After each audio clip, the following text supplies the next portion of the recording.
Ever since the beginning of time, the human race has been determined to create the ultimate utopia. If you stop and think about it, Adam and Eve actually had it, but they messed it all up. Thanks a lot, guys. Not to worry, the good book promises paradise in the future for all those who have faith in Jesus. But it won't be any place made by man, and that's what will make it perfect.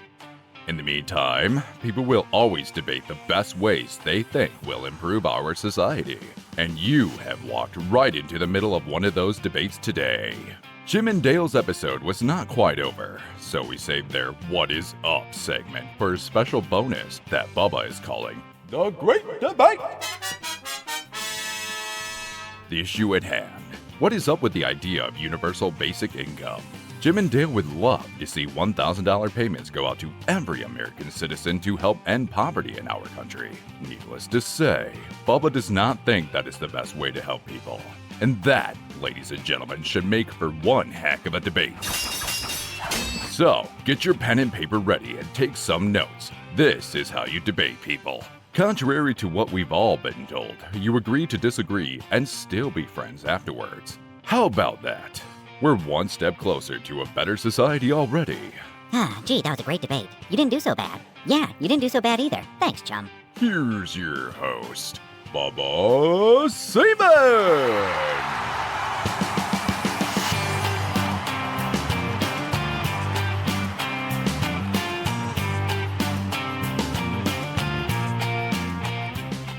Thank you, ladies and gentlemen. What is up? Welcome back, Jim and Dale of the Steve Brown Art Center and the Steve Brown Art Center podcast over there in Jessup, Iowa. For my audience, if you haven't already, be sure to subscribe, follow, like, wherever you're listening, watching, Spotify, Apple Podcast, YouTube. Leave us a 5-star rating. Even if you don't think we're 5-star, just, it's okay. It ain't going to hurt anybody. It'll help us. Why? Be sure and check out their podcast too. Go. Why for us too? Yes. Give them a 5-star Steve Brown Art Center podcast. They're everywhere as well, so go check them out. And then share with all your friends on your social media. Check out our social media on Facebook and Instagram. We're always doing funny reels. You can show off your impeccable taste by sporting some of our merch. If you want something, just email me. I'll hook you up. whatisappodcast@gmail.com. Once you've done all that, you can sit back, relax, and enjoy this show. This is the best new, small-town, homegrown, fastest-growing podcast on the market. Well, it rivals Steve Brown Art Center podcast. So, Jim and Dale, welcome back, guys. Well, thank you. So this is bonus time right here. The final segment with Jim and Dale here is going to be what is up with universal basic income. And this is just, I want to remind my audience, this is how discussion is done. I'm probably not going to be on the same side as Jim or Dale, but we're going to talk about this, and there's going to be no screaming, no fighting, no shooting, no, I'm taking my ball and going home. This is good when you talk about your ideas and your beliefs and why you feel the way you feel. And it can totally be done. And at the end of the day, if you just agree to disagree, you still probably took something away from the conversation. Always be willing to learn why someone feels the way they feel or believes the way they believe. It will do nothing but benefit you. So we're just going to throw it out there. What is up with universal basic income? So UBI, universal basic income, was first talked about by Thomas More in Utopia, where Thomas More believed that everyone on the island, Utopia was an island, Okay. Deserved to be paid the same amount of money. Okay. Or deserved that, not necessarily the same amount of money, but have money. Okay. Well, UBI is this. Universal Basic Income pays for your food, your housing, and either your education or your medication. Okay. And the theory that I believe in is every adult deserves $1,000 a month, and if you have children, you have 4 children, Bubba. Yep. Yeah. Each one of them would deserve $500 a month. Okay. Okay. Now, there's no way that I could live on $1,000 a month with prices the way they are. Right. So I can go out and become a millionaire if I wanted, but everyone would get $1,000 a month. Okay. Now, if you don't want that $1,000, Bubba, good for you. Give it to your church. Okay. Give it to the charity of your choice. Okay. Give it to Steve Brown Arts Center. That'd be wonderful. But, give it away if you don't want it. Yeah. Donald Trump deserves $1,000. The poorest human in the world deserves $1,000. Okay. But because they're paying, it is that they're going to eat, they're going to live, and either they're going to be healthy. Okay. Okay. It's not communism. Don't get that wrong. Right, because you already distinguished from Yeah. that. Yeah, it's not communism. A lot of people see it as communism. No, you go out and be a millionaire. We need millionaires in our country. Yeah. I love our country because of that. If you want to compete. Sure. I love competition. Yeah. But there is value in the universal basic income. Okay. Yeah, I read everything you sent to me.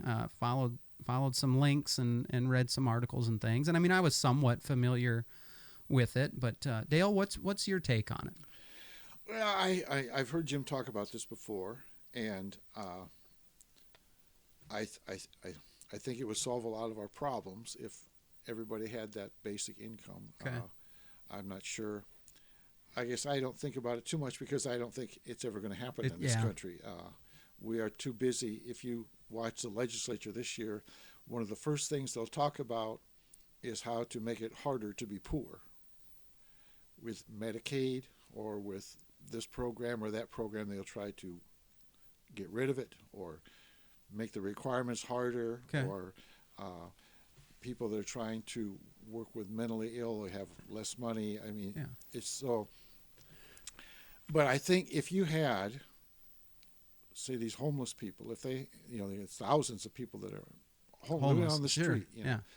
If they had $1,000 a month, they're not going to buy a house or anything, but they could eat better, they could clean up better, they maybe could find a place out of the rain to stay and not be dying on the streets. And I like that. Why? Who would it hurt? If you had to support someone other than your family a little bit, would it deprive your kids if I keep thinking if someone said, I need $1,000 from you a month, Dale, to do this, I could pay it at where I'm at right now. There were times in my life that would have been a hardship. Yeah. But right now, it would not be a hardship. And there's plenty of people.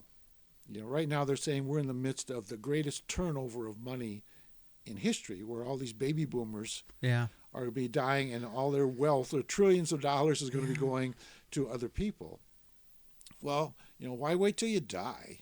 If you can help somebody, and why fight so hard to keep all your regular little money? Yeah. So I'm the kind of person I would if I was in the legislature. He brought that up. I would say, I think that's a good idea. Okay. And let's work it out. Okay.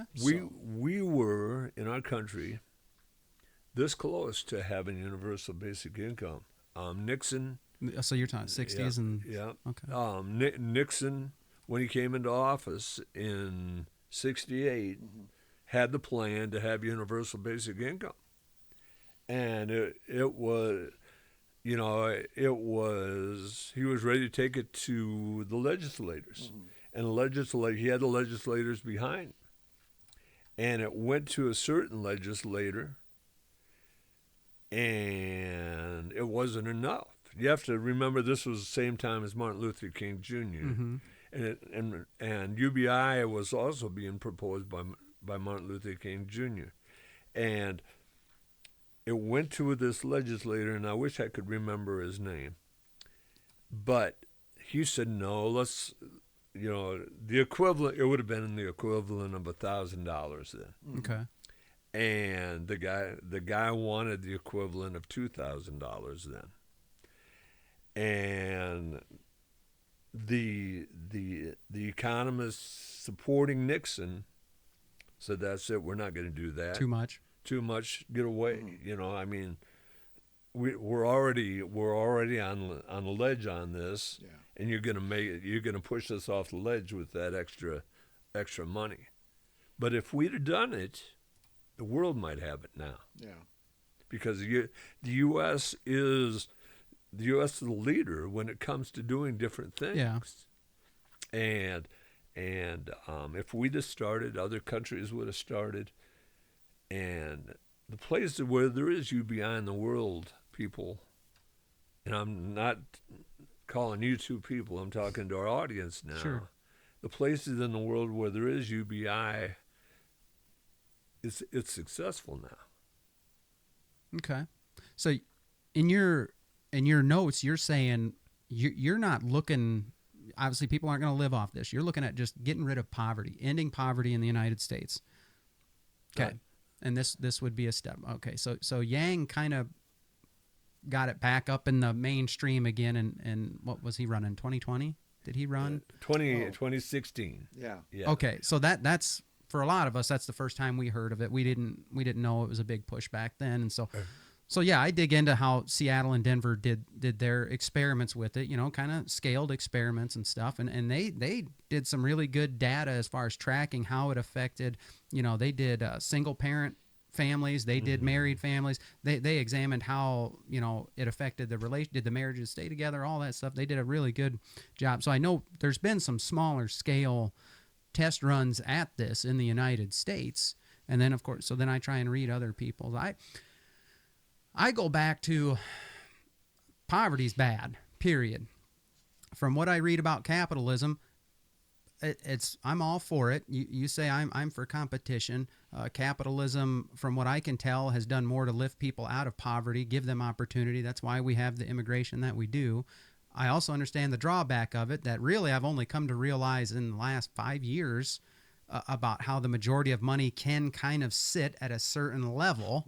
And I didn't understand that at first. I still understand that if I want to go be a millionaire, there's nothing stopping me from trying to be the best millionaire. And I had my buddy, deer worker, sitting right there trying to tell me how bad he thought Reagan economics were and the trickle down and all that. And he said, you know how stupid that sounds? If the company gets so much or so wealthy, are they really going to share it? Well, the company that does increase the, because he was talking about deers, they went from so much profit to billions of dollars of profits. And even though deer workers make a great wage, it didn't keep up with the rate that they became profitable. Mm-hmm. And I said, well, that's on the deer owner. That's on them. That's not on the government, really. If the next, if International started paying their workers a certain percentage of their profits, those deer workers would have said, hey, I'm going over there. That's kind of, to me, the free market system.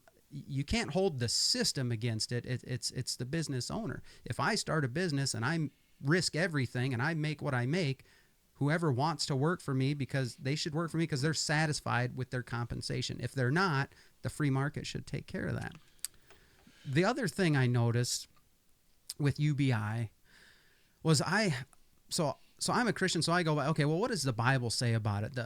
So much of civilization, you can track back to, things that are derived from the biblical principles, and a lot of it's not, but a lot of it is. The Bible says if you don't work, you don't eat. The Bible says you take care of the widows and orphans. The principles in those are, we talked a lot about the mentally challenged in your part one. The people, widows in the Jewish culture, in the ancient world, they had nothing. They were dependent upon the husband. So when a husband died, the widow, they needed help. They needed it. And the church, that's the gap they're supposed to stand in. You help those who need the help. Those who can do for themselves, they need to do. If they don't contribute, that's kind of where it falls on them. And so I look, okay, you want to change income, which would hopefully change outcome, right? For people that are living below standard means, which, poverty. So I look at, well, how do we just change their outcome? Who's doing that? And so obviously I'm in, the Christian circles. I'm looking, my big thing is I look at Pastor Corey Brooks in Chicago, Illinois. He did 343 nights on a rooftop in Chicago to raise money for a community center in Woodlawn, suburb of Chicago. And he's dealing with everything: poverty, violence, drugs. The building he did the rooftop vigil on, and he'd have guests on, and he'd televise it and all that stuff. And they would just talk about what's holding young people back, what's holding families down in Chicago. Number one thing is still always the breakdown of the family. You got the dad in the home, that's score one. That is the biggest thing. You take dad out of the home, it's a lot harder for kids to be successful, for families to thrive. But he said, okay, we have everything else in Chicago. We have crime, we have drugs, they have a lack of education. They're usually out of school selling drugs before they, get through high school. How can we fix that? So he's raising this money for this center where they're going to have all these different, they're just going to have gyms and swimming pools and things for kids to have a place to go to get them off the street. B, they're going to have training centers, classes, courses on carpentry, business, all these different things to give them the skills if they're not going to get them in the public school system. And they focus on changing their outcome instead of just the income. And he's just looking at the root of the problem first.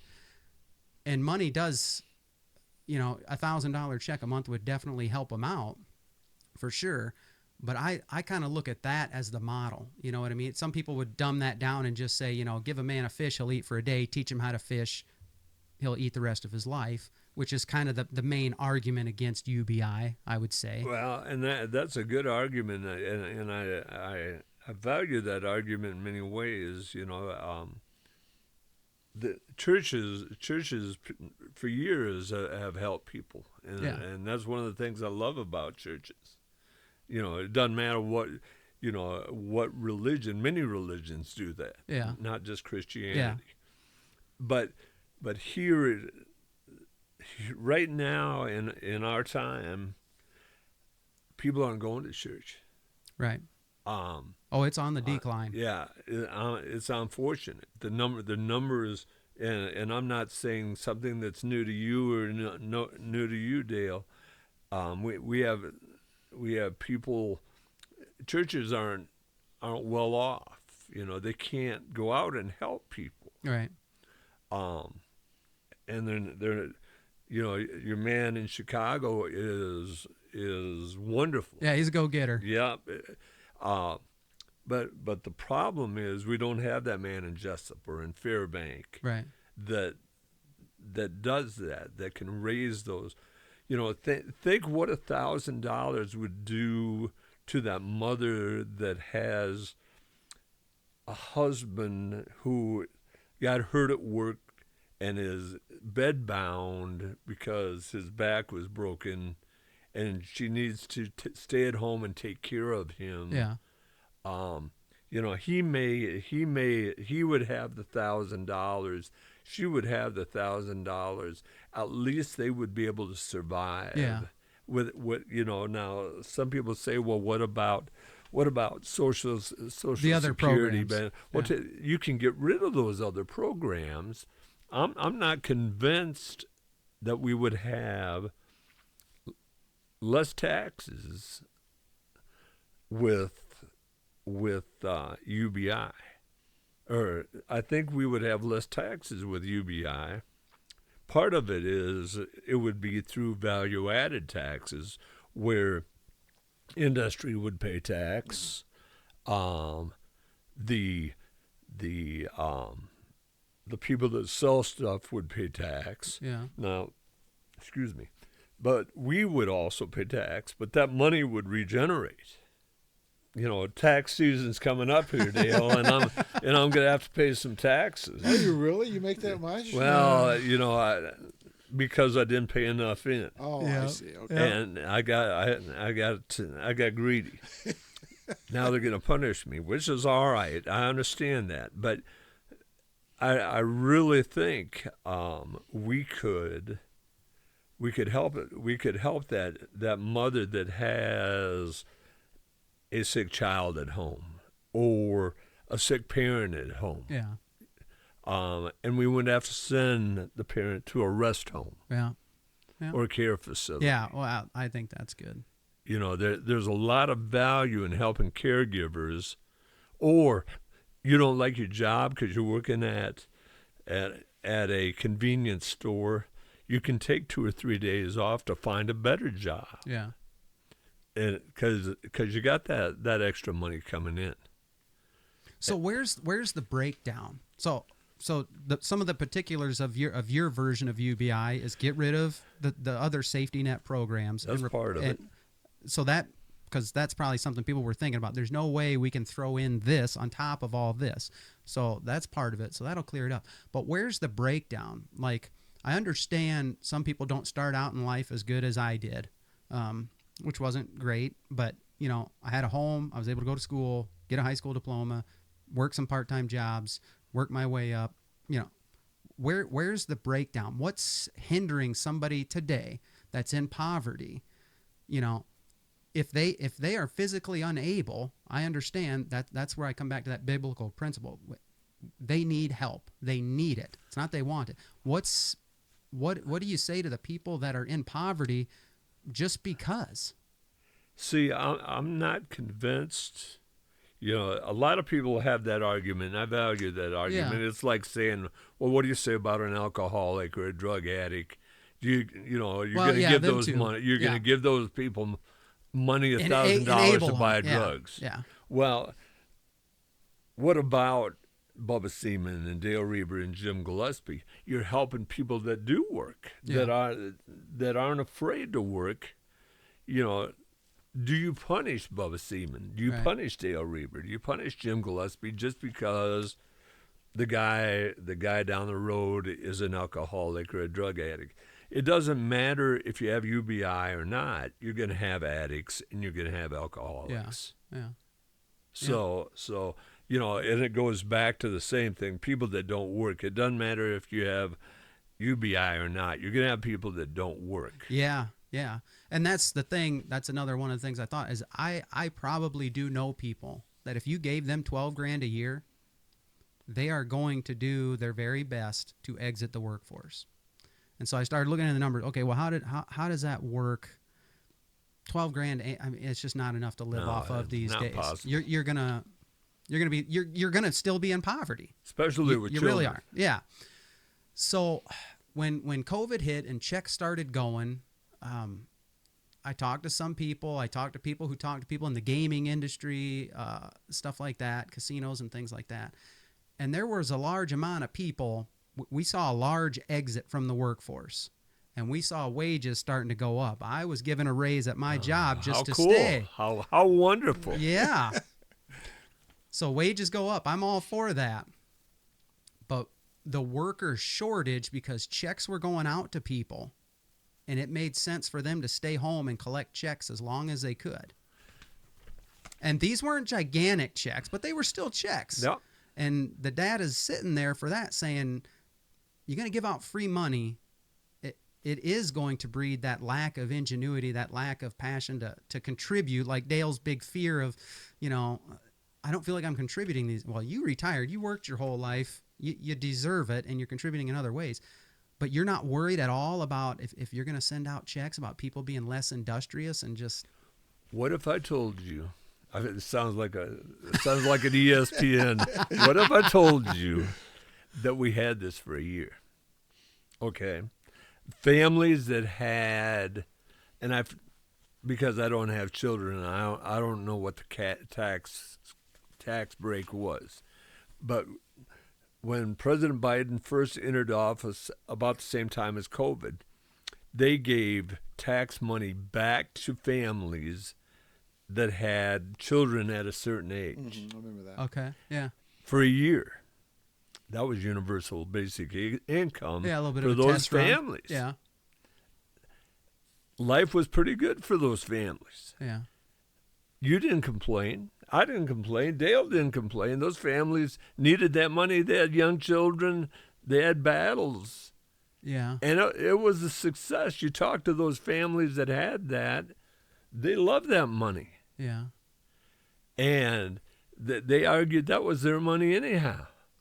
It's our money anyhow. Yeah. Universal basic taxes Tax are dollars. our money, Bubba. Yeah. So I remember sitting on the couch when our checks showed up, and I said, "We don't need these."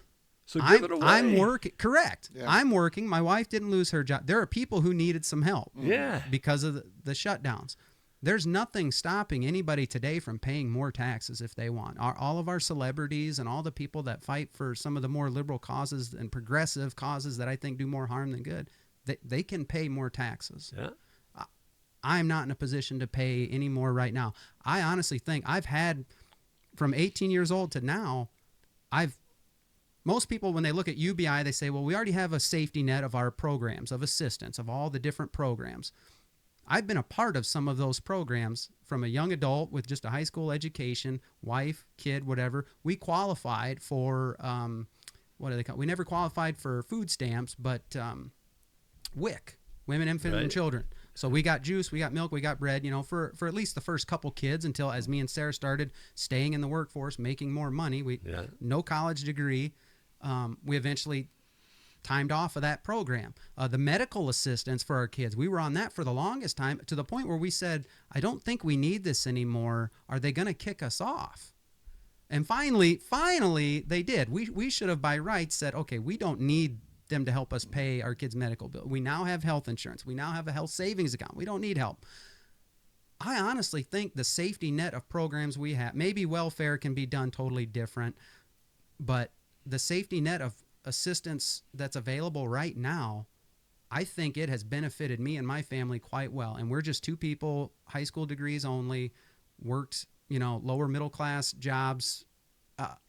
It worked for us. So it's hard for me to understand. You got to be looking at some really down on their luck people in poverty. Well, how do we get them out? I just feel like they need a hand up and not just that handout. I love that you say that, Bubba, that you see a value in that, and that you were able to find your way up, and I'm in your house right now, and I see great, that you find your way out. Yeah. But there are legislators right now out there that want to cut those things, that want to cut those programs. Yeah. And if we cut those programs, Bubba, we're going to hurt people. Yeah. Well, cut them and give everybody. I mean, give Bubba Seaman, as well as Jim Gillespie, $1,000 a month, and let them spend it. Yeah. And if you put it in the savings, well, then somebody wants a new boat, let them go borrow, let them go get the boat and let them borrow the money. Yeah. Which is awesome.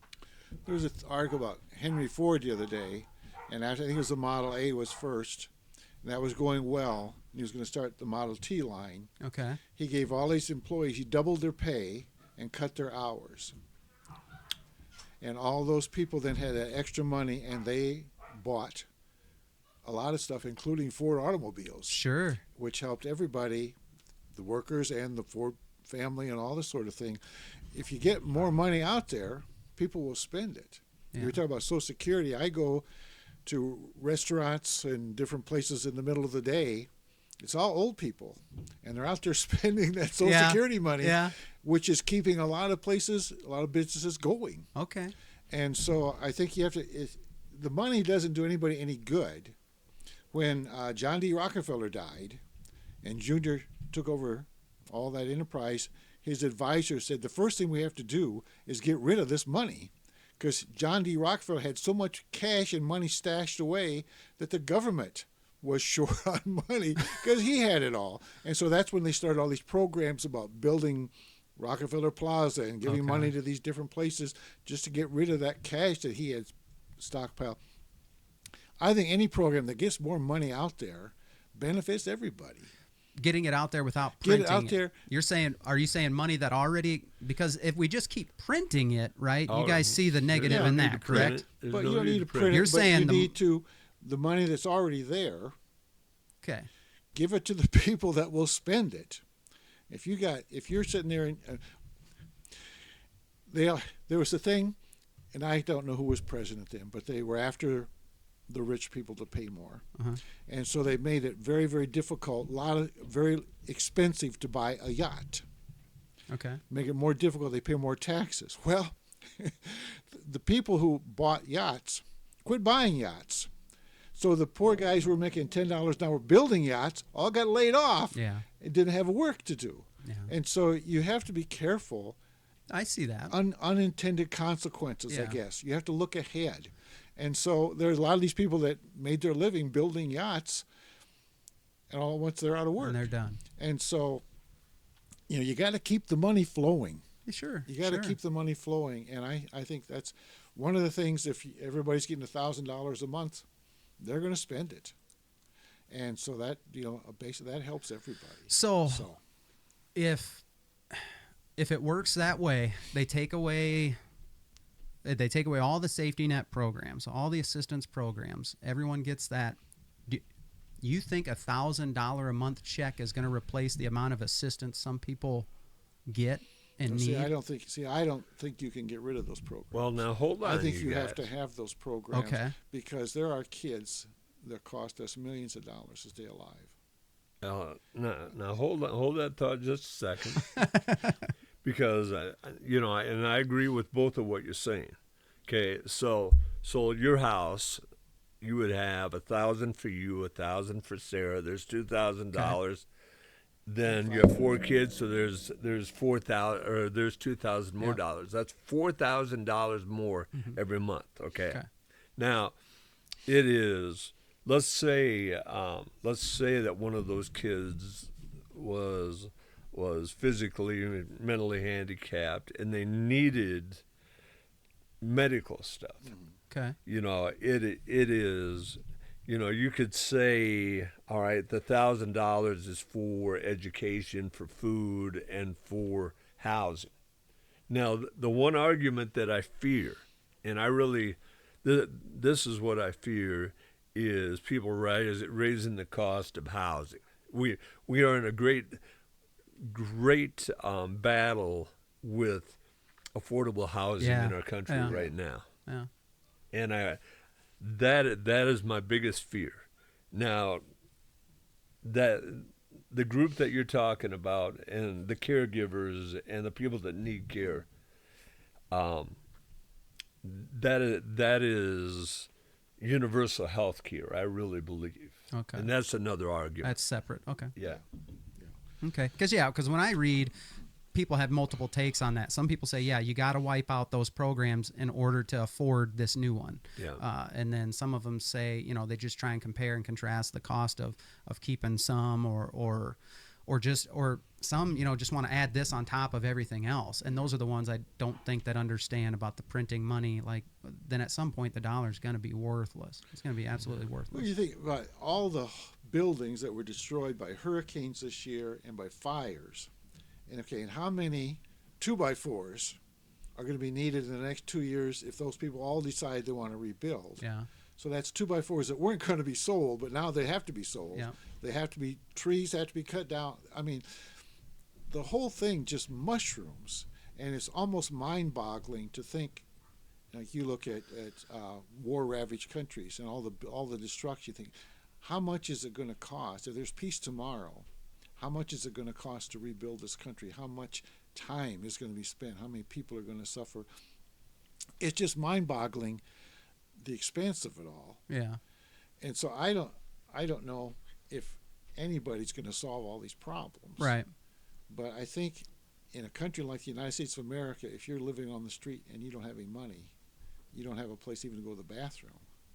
That's wrong. There's got to be a way that we can still be a capitalistic country and still help people that can't help themselves. Okay. And it's got to be there somewhere. And all it needs is, to me, greed is the biggest enemy of us all. And, to me, that's the problem. Yeah. Yeah. And that's an argument out there. That's a capitalism. Yeah. It can foster the greed. I mean, it can, because there's nothing to stop you. The free market system, that's it. But it comes down to how much, do you want government involved? We want government to step in and put out these wildfires, but then we want them hands off on all this others. It just depends. Yeah. So because Florida and Texas, for example, are real big about the government staying out of their lives and everything. But when they have the hurricanes, they're the first, but they're able to force themselves to take that money from FEMA. Washington, D.C. Yeah. to help them rebuild and this sort of thing. So, Yeah, everything's going fine. But when trouble happens, You all want of, the so I federal think sure, all government- of us, if the whole country comes together to help rebuild Southern California, it's possible to rebuild it. But if we Yeah. say, okay, take care of it You're yourself, on your own. you know, they can't do it. Yeah. Yeah. And we have to be willing to say, okay, I will help them, and if something happens to me, maybe they will help me. Yeah. All the while, I hope my money goes out, but I hope I never need it back because I hope nothing happens to Right. me. Right. And that's what insurance is like. You know, That some is. of us pay a lot for insurance and get a lot back, and some of us pay a lot for insurance and never use Hardly it. use it. Sure. And so, but that's good for all of No. us. Yeah, I understand that. But for then sure. until you start thinking, I paid out all this money over there, they used it, and I never got anything back from it. Well, then that's when you start. Yeah. That's when you start thinking, I shouldn't have given my money away. I know we're getting close to the end of the show here. I think we're past. We're in bonus time. Yeah, We're- but you charge more for these bonus minutes. You guys get a cut of all royalties.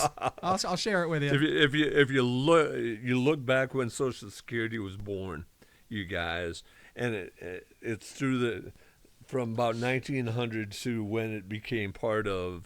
In the 1930s. Well, it came to fruition in the 1930s, Yeah. but they started talking about it in the 1900s in California and that area. And one of the plans in California was to give like $30 to the elderly, but they had to spend all $30 by the end of the month or give whatever they had left at the end of the month. You could do that. You know, that was the plan. That was the California plan. Now Okay. it never passed. But there's a lot of ways you could do universal basic income. Okay.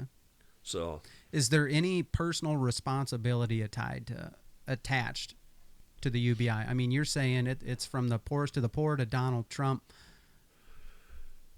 Some of the best, efforts I can see, they still have some sort of personal accountability tied to them. Even if you want unemployment insurance, okay, if it's long term, you got to be showing the Iowa workforce that you're applying for jobs. but You're saying this why, is- Bubba? Why do you need that? Why? Because Everybody's getting $1,000. Why do you need that? personal accountability. No. For universal basic income, No, that's what I mean. why does it matter if you're getting it and working, and Dale's getting it and he's not working? Why does it matter? It's still it's hard for me to understand getting a check from the government and they're absolutely asking nothing in return. Like, if it's assistance, you're coming at it assistance to get out of poverty. No, it's not assistance, Bubba. You have that wrong. It's not assistance. Everybody's getting $1,000. It's not assistance. So you said from the start your goal is to end poverty in the country. How Right. does giving Donald Trump or me $1,000 help end poverty? If you don't need that money, give it to the Steve Brown Arts Center, Okay, man. okay. Give it to, we want to build a building. People aren't gonna, the majority of people, when I've studied like socialism, if there's a line for free stuff or a line to work and then give half away, there's going to be zero people in this line. They're all going to be in the free stuff line. But you're still getting it. You got it. You don't want it, give it away. So do you see the lack of, if no one's going to, No one's going to work, you mean? it's going to be, I think the few studies I saw showed a withdrawal from the workforce if you're given unattached, unaccountable money. When I look at Project Hood, the pastor I'm talking about in Chicago, Hood is help others obtain destiny. He's looking at the end goal, not Right. just here's how we're going to treat this now. How do we fix this? Help people obtain their destiny, get out of poverty, get off drugs, get life skills, be contributing members of society. And it's maybe temporary financial assistance, but that if there's no personal, he believes personal accountability is paramount to those programs succeeding. You have to give people and make them understand that they've got skin in the game. It's not just going to be. So here you go. So, you attend a church, and I'm sure a number of people believe similarly to what you believe. Okay, we have addicts now. I've come from a family of addicts. I've talked to many of those and lost a number of those. It doesn't matter if they had $1,000 or not; they were going to be addicts. So you give the parishioners of your church all $1,000. You can now build a facility to help my family of addicts. Okay. And maybe stop those addicts. Okay. That money's there now. You know, So, yeah. Now instead of spending money on a program you don't agree with, you can spend it on money or you can spend it on something you agree with. Well, that's how he raised the $28 million. It was all donations. If we're going to put this in the government system that we're going to take in tax dollars, right, and then we're going to dish them out how we see fit with universal basic income, why not just support putting up one of these? This isn't a church building. This center that's going up in Woodlawn, right? It's going up for the community, which is cool. Everyone, Wonderful. yeah. This ain't just a church Yeah, thing. So I'm yeah. saying take that church model, take something like that, take the principles that he's applying, force the federal government to do that with the tax dollars. Instead of just giving the check, why not give them the platform and the skills and everything they need to be successful in life and provide on their own in a free market system? I don't know what you put in the collection plate, and I have no need to know. It's not gonna boggle your mind. But imagine if you've got $4,000 that you don't want to put in the collection plate. The change you can make. Yeah. But I didn't earn that money. Yeah, see there. It's hard for me to. Yes, you did. It's all about taxes. The tax system has benefited me for the last 20 years. Right. It's benefited Dale. It's benefited me. So it works. If I get those universal, not universal, but the child tax care credit, like I said, I've had just the best experience with the safety net system. We got help when we needed it. We even probably got it longer than we needed it. And tax year, every year when it would come around, we got the help we needed. But you have extremists, Bubba. Okay, so we got to overhaul the whole thing. Not the whole thing. I mean, just the things. Okay, during the Persian Gulf War, we were spending $1 billion a day in Iraq. $1 billion a day. Do you realize what $1 billion a day would do for Fairbank, Iowa? Yeah. Can you imagine the perfect Fairbank, Iowa? Then imagine God's perfect Fairbank, Iowa. That's what UBI would do. Okay. Well, that's a lot for the audience to digest and swallow. There's a lot of stuff in there.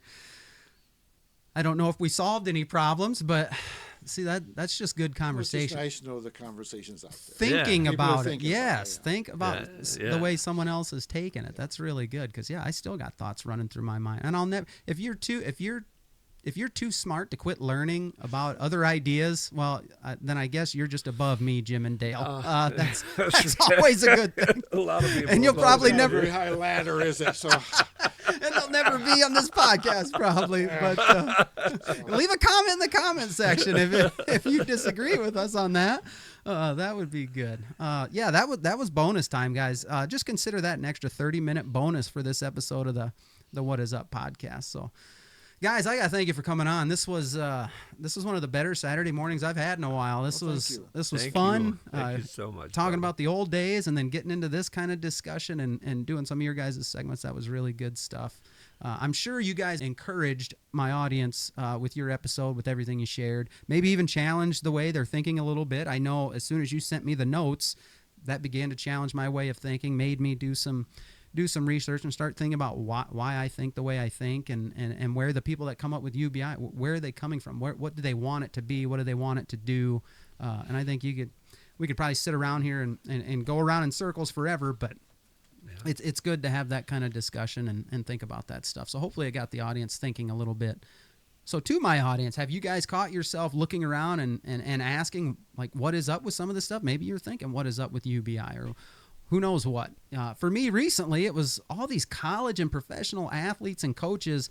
They seem to be praising God and making their faith in Jesus known as soon as a reporter after a game puts a microphone and a camera in their face. I mean, I got tons of examples here. I may even do a specific episode about, the Broncos quarterback Bo Nix or the Texans quarterback C.J. Stroud or the post-game speeches by John Harbaugh, coach of the Ravens, in their locker room. Or recently I saw a Boise State defensive end, Ahmed Hassanin, who is an Egyptian, thanked his Christian coach Spencer Danielson right after a game. Or Notre Dame quarterback Riley Leonard. I saw Texas running back Nick Sanders and Arizona State running back Cam Scadaboo praying together after a game.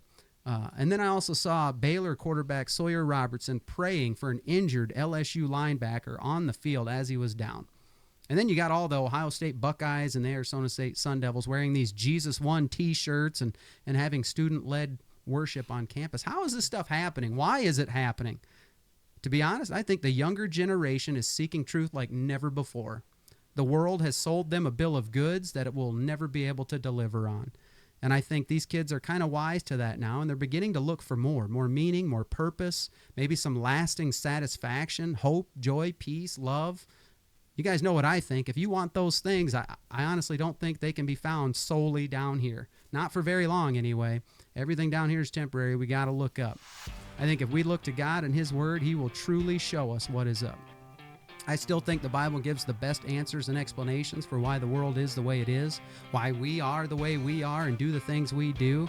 I still think if you take biblical principles and apply them to your life, that it will improve your life. If you need more help or you want to know more, you can join me any Sunday at FBC in Dunkerton or online on our Facebook page. If you're not in the area, you can watch the live stream. Or you can reach out to me at whatisuppodcast@gmail.com. I'll personally share the gospel with you so you can know for sure that God is real, that He loves you, He wants a relationship with you. No matter who you are, what you've done, what you're doing, where you've been, He wants a relationship with you. That is why you were created, but we got to choose Him. And that's where the hope, joy, peace, the best things in life, it's been my experience, that's where it comes from.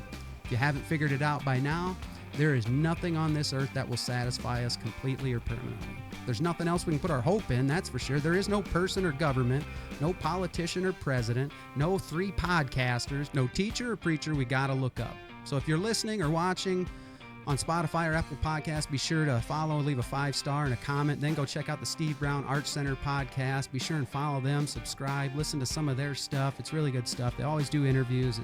It's excellent content. Okay? Then let your opinion be heard by answering our poll question. If you're watching in high definition on YouTube, I thank you very much. These guys thank you. Look at these good-looking guys right here. If you're watching there, be sure and subscribe, like, and leave a comment. Then share it with everyone you know. I welcome feedback, questions, comments, even criticism. That was some really good discussion at the end on UBI. You got an opinion on that? You got comments or questions, or you want to criticize me? Go ahead. I'd love to hear from you. Guys, thank you so much for listening. It means a lot to me and my family and my 2 guests today. I hope it really encouraged you. Lord willing, I'll talk to you on the next one.